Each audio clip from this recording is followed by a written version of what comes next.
Hello. In this video, I'm going to walk you through Tetroid, my custom Tetris AI, built in Unity.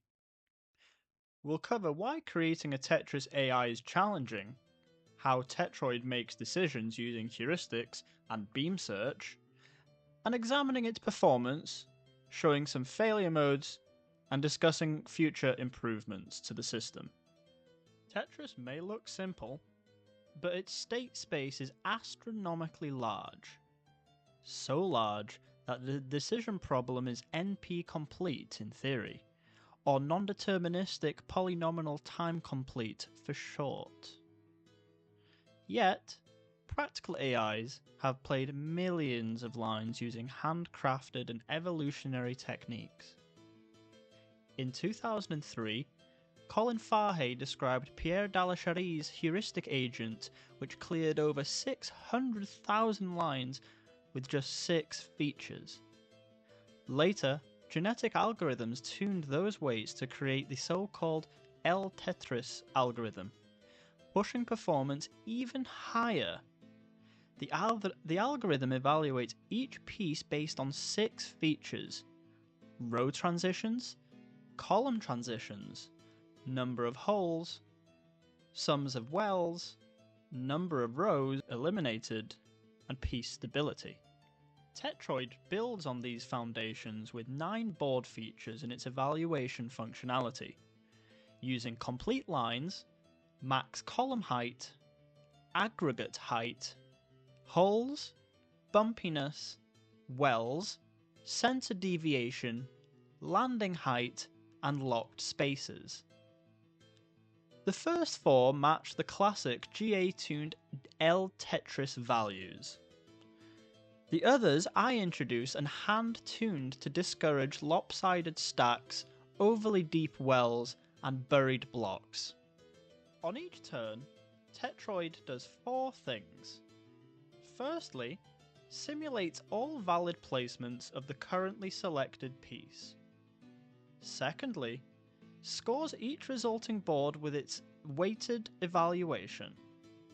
Thirdly, recursively looks ahead up to a depth of 3, applying a discount factor of y equals 0.9, so that immediate outcomes count slightly more than distant ones.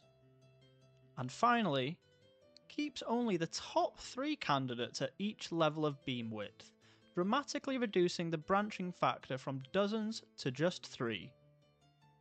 This beam search technique strikes a balance, giving foresight without evaluating too many combinations. Some of the more important aspects of my code include the evaluate board method, which computes heights, holes, bumpiness, wells, center deviation, and locked spaces, applying dynamic multipliers when the board is nearly full, and returns a single penalty score.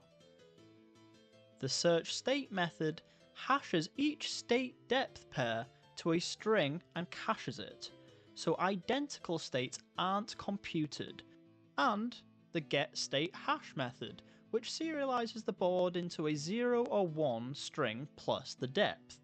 Rather than grabbing an immediate single line clear that would leave a deep valley in the stack, Tetroid evaluates both that quick clear and a flatter placement.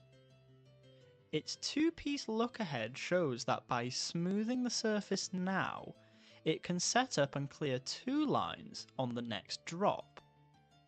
So, it deliberately forgoes the tempting instant clear in favour of a stronger follow-up move. Take a look at the distribution of Tetroid scores over our test runs via the histogram here in the editor. Notice the widespread difference between the lower tail and the upper tail. When the random sequence strings together awkward pieces, like multiple S's and Z's without an early I piece, or when the AI's aggressive hole penalty backfires, you'll see games end much sooner.